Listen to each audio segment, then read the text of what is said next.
Yo, what's going on, guys? It's your boy. Welcome back to another video. So today we're going to be talking about movies so far this year. It is about halfway through the year. We've officially made it. There's been a lot of movies that have come out. This year has been a very interesting year for movies. There's been a lot of animated hits this year. There's been a lot of legacy sequels this year. This year has been the year of part ones, apparently, as well, with Fast X, Mission Impossible is coming up, Spider-Man Across the Spider-Verse. There are so many movies this year that have came out that have been really good and really exciting, and I'm really glad that I get to talk about them. So getting right into it, I want to go ahead and give a little honorable mention. So I'm going to be ranking, in my opinion, the top 10 movies that have come out so far this year. But before I get into it, I do want to go ahead and say the movies that I have not watched that I think are probably pretty good movies that some of you guys are going to be like, well, why is that not on the list? I have not seen the movie Blackberry. I've heard that it's one of the best biopics that have ever been made ever. Still haven't seen it. I don't know what streaming service it's on. I haven't gotten to watch John Wick 4 when it first came out in theaters. I didn't want to go see it in theaters because it was about 3 hours long. And I've seen the first John Wick movie, but I haven't seen number 2 or number 3. So I wanted to watch the first two before I watched it. So like I said, haven't seen John Wick 4. And then I also haven't seen almost any horror movies that have come out this year. I like some horror movies, but I'm not the kind of person who can go out in theaters and watch a horror movie because I am a chicken shit. So that being said, Evil Dead Rise, if it was really good, it's not going to be on this list. The new Scream movie, if it was really good, it's not going to be on this list because I haven't seen them. So, with that said, we're not going to go ahead and get into a couple of honorable mentions first. Okay, so some quick honorable mentions. I wanted to mention my number 11 and my number 12 because I both thought that they were pretty good movies in their own rights. I just didn't have enough room for them on this list. So coming in at number 12, I had the live-action Little Mermaid movie. I think that this movie was really good. I think that the few changes that they did to the story really worked really well. I think that giving Eric a lot of characteristics was really good. I like the fact that they kind of dove into the fact that instead of Ariel falling head over heels just because the guy's attractive, she didn't fall in love with him immediately. She actually got to meet him and got to know him before falling in love, and I think that was a great little change of the characters. I think that the CGI in the final sequences of the movie were absolutely beautiful, and I think that Eric getting his own new song was really, really good in it. So I wanted to give that a quick shout out. And then my number 11 was A Knock at the Cabin. I thought that this was a great movie. I think that as far as having a movie that all takes place in the same one setting, it worked really, really well. I think that they were able to have a nice, eerie, dark tone, despite really going out and being a pow in your face kind of horror movie. I thought that Dave Bautista's serious acting and it was really good, and I thought that Jonathan Groff's acting and it was really, really good, and the way that they depicted the Four Horsemen of the Apocalypse was fun. I liked the concept. I thought that it worked really well. But now to get into my top 10. Alrighty, so coming in at number 10, we have the movie Cocaine Bear. And I'm going to go ahead and say this right off the bat. I said it in my mini movie review that I did of this movie forever ago, and I'm going to say it again. If you are the kind of person where you hear the name of the movie, Cocaine Bear, and you think, wow, I think I would really, really like that, you are 100% correct. Go watch it. It is so good. It is absolutely hilarious. I absolutely love all of the different characters in the movie. I think really have a different time to shine, and I think it works really well. It unironically is one of the best ensemble movies that I've seen in a really long time. Like, there's an A plot, a B plot, a C plot, a D plot, and then at the end they all come together, and it doesn't feel forced. It's pretty great. It works really well. The flow of the movie is fantastic. Every time the Cocaine Bear is on screen, it is absolutely hilarious and epic and really cool. There's a lot of great chemistry between a lot of the actors. I really think that this is by far one of the best comedies I've seen in a really long time. And of all the movies that have come out this year, I think it is the best comedy that I personally have seen. Alrighty, and following that up at number 9, we got the movie Extraction 2. This is a Netflix original, and I think that Netflix, with their last couple of movies that they've put out, have done fantastic. So I will say this. I think that this is one of the best action movies that have come out this year. I haven't seen John Wick 4, but I think that the action choreography in this was absolutely insane. The 21-minute long one-shot was really, really cool. This movie literally felt like a roller coaster. You're with the character, you're going through this, you're going through that, you're going through this, and you're on the edge of your seat the entire time. It's a lot of action, a lot of fun. The characters having their little emotional sequences in between when they finally have a chance to breathe is really, really nice. I like the way that they're able to build some characters despite it just being like pow, pow, pow, pow, action, action, action, action. It's a whole lot of fun, and that 21-minute long one-shot is just remarkable. I had to put this on the list. Coming in at number 8, a little bit of a different tone here. We got the movie Elemental. I thought this was a really, really pretty animated movie. I think that this really feels like a good old-fashioned Pixar movie. Definitely has the heart of an old Pixar movie. Definitely think it deserves to be one of the top 10 Pixar movies, hypothetically. But I think that there was a lot to love about this movie. For one, I think that the animation in this is absolutely beautiful. There are some scenes where Ember and Wade are kind of getting really close, and it kind of like zooms in on Ember and shows kind of what she's thinking. And it really has a lot of beautiful little animation moments where like it shows the love of the fire and water and how they can come together and create something beautiful. And I really, really like that. I really like the coming of age story that this kind of has for Ember, and I think that the love story is the best love story that a Pixar movie has had since the movie Up. And the movie Up has a really good love story. I think that it was really, really good. Very underrated movie. And like I said, it feels just like a classic Pixar movie. 10 out of 10 would recommend watching it if you have not seen it. Coming in at number 7, we have Michael B. Jordan's director debut in Creed 3. I think that Creed 3 was a whole lot of fun. I think that it was a really, really good boxing movie. I've never been the kind of person to really like boxing movies. The original Rocky movies to me were just kind of okay. Like, I like them. I could see why people really enjoy them, but I've never been the kind of person who's like, I need to go out of my way to go watch this. But this was beautiful. I really love the the character-driven story. It was really, really cool. A whole lot of fun. I like the way that it slowly built on the backstory, because we kind of got like bits and glimpses of what's going on in the past and what's going on in the past. And then we finally get the whole scene of, oh, Dame accidentally pulled a gun on this guy because that's the guy who used to abuse them back when they lived in their little foster home. And I like the fact that it's Creed fighting his own demons from his past, and the action sequences in it are absolutely fantastic. The final battle really feels like an anime-style battle, which I love. Michael B. Jordan's director debut was absolutely beautiful, and I loved it. I thought that it was really, really good. Coming in at number 6, we got Dungeons and Dragons. I am a little biased because I totally am a Dungeons and Dragons nerd, but I love this movie. I think that all of the casting for it was absolutely perfect. I think that everybody fit their role really, really well. And something that I really liked about it is the fact that each of the characters really felt like what their character is supposed to resemble. You have the shapeshifter who isn't really sure about who they are as a person.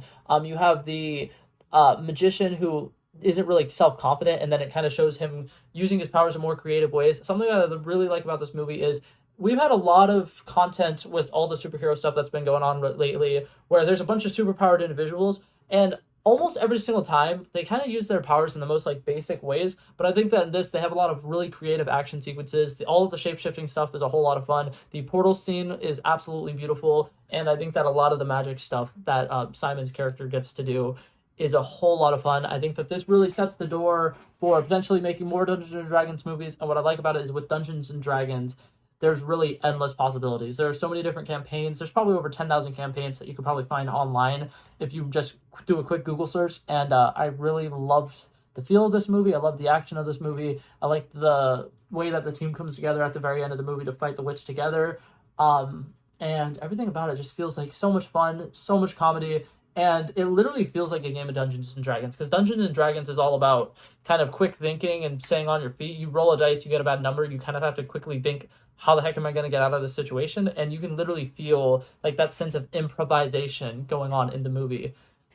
Starting off our number 5, I mentioned already that this is kind of a year of biopics. There's a lot of biopics that came out this year. Blackberry, which I haven't had the chance to see, Flamin' Hot, and a couple others. Coming in at number 5, I got the movie Air. I thought that this movie was a whole lot of fun. I think that they did a great job kind of making Nike feel like an underdog. Nowadays, if you're looking back at it and you're like, oh, well, Nike's kind of been around for forever. They've always been really good. They've been one of the most popular shoe brands. And you hear them competing with, like, Adidas, and I can't remember what the other one is right now, but, like, you hear that other one, and you're like, that's not even a big shoe company. Like, why are they worried about them? And it does such a great job of kind of, like, showing us why Nike is in so much danger, why they really need to get this deal with Michael Jordan or they're screwed. And I really, really like it because it really makes an underdog story out of people who we know are on top. And something else that I really like about it is it trusts the audience so much. There's so much humor in this that I feel like in most other movies, they kind of have to like shove humor down your throat. They don't do it in this movie. It's very adult humor. And if you get it, you get it. If you don't get it, you don't get it. And I also like the fact that they also expect us to trust that we know the Michael Jordan story. We have a general idea of who Michael Jordan is, why he's super duper important, and how he's kind of a legend of the sport of basketball. And I really like it because they have certain monologues in this movie where instead of it just like trying to show like the actor can do a good monologue, the actor's doing their monologue and then they put Michael Jordan clips up and show that Michael Jordan is one of the greatest basketball players of all time. And it has so much feel-good, epic moments in it. And I like that at the heart of the movie, despite it just being a biopic, it really kind of feels like a sports movie. And at the end, when they do kind of that sports trope from old 90s sports movies where they're like, this is what this person's up to today, and this is what this person's up to today, and this is what this guy's doing now. And I really, really love it. It feels like an old, fun sports movie. And movies like this are a whole lot of fun, and it's really depressing that we don't get a lot of low-budget movies like this anymore. And I really liked it. 10 out of 10 would definitely recommend going and seeing that one if you haven't seen it already. Coming in at number 4, I'm probably going to get heat for this. I have done a lot of research for this video. I wanted to see what a lot of other people were saying for their top 10s.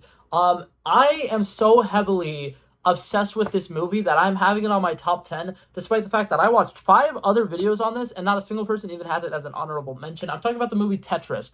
I don't understand why this movie isn't getting the hype that I think it properly deserves. Personally, I am a history geek, so this kind of stuff is really interesting to me, but it's a story of a game developer who was in Russia during their most communist time, during the Cold War, back when if you were American and you were going into Russia, you were in a whole lot of danger. And it's just such a high stakes movie. Something that I really like about the Air movie is that they do a good job of making them the underdog. But in this, they make him much more than just an underdog. This dude is risking his entire life. You can feel so much tension the entire time he's in Russia. He's constantly lying. He's constantly doing stuff that he probably shouldn't be doing. And he's putting himself in so much risk and harm's way. And it literally feels like oh my God, he could die at any minute kind of thing. And Taron Egerton to play the guy who's the American trying to get Tetris to be a Nintendo product is so good. He's so captivating. He does such a brilliant job. The actor who plays the actual guy who created Tetris is so interesting and so cute. And the way that they have their little moments together where they're playing the game of Tetris, they're working on it together, they're bonding over their love of video games. It shows that they're true passionate about what they're doing. And I love scenes like that. And then there's a scene where Taron Egerton's character is you should show me what you guys do in Russia. And he's just no, I don't mean the tourist attractions. I mean, what do you people do in Russia? And then he takes them to an underground club where they're starting a revolution and they're listening to the final countdown and they're just jamming out and they're all just so happy to be trying to get their freedom. And it's just a very, very beautiful sequence. I think that it's such a great period piece. And one of my favorite things about it is at the end of the movie, there's a chase scene where they need to hurry up and get to the airport. They got the contract signed. They just need to hurry up and get out of Russia or they're, still in a lot of grave danger. And there's a car chase scene and it goes from being a regular car chase scene to it's showing a view from above, and then there's 8-bit graphics, and then anytime the cars crash, they kind of turn into pixelized versions of the cars, and then they keep going, and it's so satisfying. This movie is so stylistically beautiful. Taron Egerton's acting in it is fantastic, and literally all of the tension in this movie is so good. I don't understand why nobody is loving it as much as I'm loving it. Maybe I'm missing something, but I think it's a really damn good movie. Coming in at number 3, this is another one that I might potentially be overhyping. I'm not entirely sure, but I really liked it. Demonia. This movie was a whole lot of fun. It's an animated movie. The pacing of it is fantastic. It's just constantly entertaining. A lot of movies that have came out this year have been a lot of fun, but there's been a couple movies in Air. There are some 10-minute portions where you're okay, I mean, there's not as much going on. And then you can say that about pretty much almost any of the movies on this list. But this movie is constantly when there's not action, there are great character moments and they're having discussions about what it means to be seen and what it's like being alone and stuff like that. And then there's just great quippy lines. Demona is such a funny character and there's so much humor, there's so much action, there's a great plot twist. There's a lot of stories about love and hardship and what it's like to kind of trust somebody more than you were able to trust yourself. And I think that it's just a beautiful, beautiful movie. And the animation in it, once again, animation is killing it this year. There's been so many good animated movies, and I am so excited because it's only getting better. We keep getting more and more and more good animated movies, and I loved it. I loved this movie. I thought it was a whole lot of fun. If you haven't seen it, like I said, it's a Netflix original. Definitely recommend going and checking it out. At number 2, I'm going to go ahead and draw your attention to the wall behind me. That's a Marvel poster if you can't see it. That's a Spider-Man poster if you can't see it. My top 2 are going to be Marvel movies, and I'm a little sorry for being biased, but in my defense, superhero fatigue was kind of a big thing at the beginning of this year. A lot of people were superhero movies are done. We don't really like the superhero genre anymore. Shazam kind of flopped. Ant-Man and the Wasp: Quantumania lost money. A lot of people were yeah, I think that they really need to stop. I think that they need to give up. We're not really big fans of it anymore. It's not working anymore. Guardians of the Galaxy Volume 3 comes out. Absolutely beautiful. One of the best soundtracks for a movie ever. One of the most high tense movies ever. It's just constant. Here's this thing that's happening. Here's this thing that's happening. Here's this thing that's happening. The pacing is fantastic. Rocket, right off the bat, you can kind of tell, oh my God, he's in grave danger. They got to do something to try to save him. The flashbacks with the animals and his best friends, so interesting, so captivating. A beautiful story. His origin story was absolutely fantastic. I think that I can't pronounce the actor's name right now. I was going to say the actor's name of the guy who plays the High Revolutionary. I know I'm going to butcher it. So just the High Revolutionary was a brilliant villain. He was so good. I think that Chris Pratt acted his ass off. I think that Star-Lord in this movie was such a standout character. He was just so cool, so funny. He's so fed up with supervillains, which I think is absolutely hilarious. Um, and just the teamwork, the team chemistry. Groot in this movie is fantastic. Nebula has her moment to shine. Literally every single character in this movie has their moment to shine. Adam Warlock is a whole lot of fun bringing him into this movie. I know a lot of people who had problems with that movie. Their problem was that Adam Warlock was nothing like his version from the comics. But he's literally supposed to be a child. He came out of his birthing pod a little early. He's going to be naive and stupid. And I think that he's the perfect comedic relief for this movie. I think that this movie worked on literally all cylinders, and it was a perfect conclusion to the best Marvel trilogy as of right now. And I think that James Gunn absolutely killed it. And I can't wait to see what he does with the future of the DC. I'm very, very excited. But with that said, coming in at number 1, what potentially might overtake Guardians of the Galaxy as the best Marvel trilogy in a year, Spider-Man Across the Spider-Verse coming in at number 1. I think it's the best movie that has come out this year. I absolutely loved it. When I first saw all the reviews saying that it was the best movie of all time, and a bunch of people were saying that it way outdid the first one, I was like, I think you're probably overhyping it. And I was really worried about it because I personally love the first movie a lot. When I saw it when it first came out, I watched it in theaters. I know a lot of people who did not watch it in the theaters. It wasn't until like after it came out that a lot of people were like, oh my god, yeah, this is pretty good. No one was really excited to see it, but I was really excited to see that first one. And I think I think that this movie encapsulated that awe of watching that movie for the first time. Because you watch that movie for the first time and you're like, there's 6 Spider-Men together. Oh my god, that's so cool. There's so many different variants. Spider-Man Noir just feels so epic and like more adult than what you're expecting from a Spider-Man cartoon, basically, because that's what it was kind of an advertised as, was it was going to be like a Spider-Man cartoon, and a lot of people were just like, it's an animated movie, it can't be that serious. But there is so much heartfelt emotions in this, and the stakes are insane. And what I really love about this movie is, if you watch it, I need to start talking about the one that actually came out this year, Spider-Man Across the Spider-Verse. A lot of people, their main problem with it was the fact that it didn't end. It did. If you watch the movie and you focus on what they're trying to tell you, the story that they're trying to tell you, it starts off with Gwen Stacy. We're in her universe. She's playing her drums and she's giving us a little narration. She's talking about how she's never really fit in. She's never really had friends. She's never felt like she's belonged anywhere. She tried joining a band. That didn't work. And she is the main character, setting the stage for her to be the main character. A lot of people think that the movie doesn't end because they're focusing on Miles. This isn't supposed to be Miles' movie. This is supposed to be Gwen Stacy's movie. And if you watch it from her perspective, this movie has a very clear beginning. A very clear turning point is when she has to kind of betray Miles a little bit. And then a very clear resolution where she realizes that she royally fucked up and she needs to gather a team of spider people to kind of save him. And that's what's setting up in the next movie. And I think it's a whole lot of fun. I think that all of the Spider-Man cameos are absolutely insane. Donald Glover was so insane. I think that Spider-Punk in this movie was a whole lot of fun. Spider-Man India was a whole lot of fun. And it's just culturally beautiful. It does progressive things so subtly that even people who like absolutely hate progressive things don't even notice that it was there and are still like, this is one of the best movies of all time. It literally showed people how to bring representation into a movie properly. I think that it is by far one of the best Spider-Man stories of all time. I would argue it is the best Spider-Man movie of all time.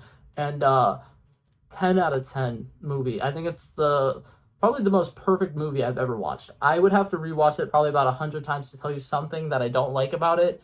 And I will as soon as it comes out on digital, because I can't afford to keep going to the theaters to rewatch it. But that being said, that's it for this video, guys. Hopefully you guys enjoyed it, and I'll see you guys in the next one. Peace out. Bow. Bow, bow.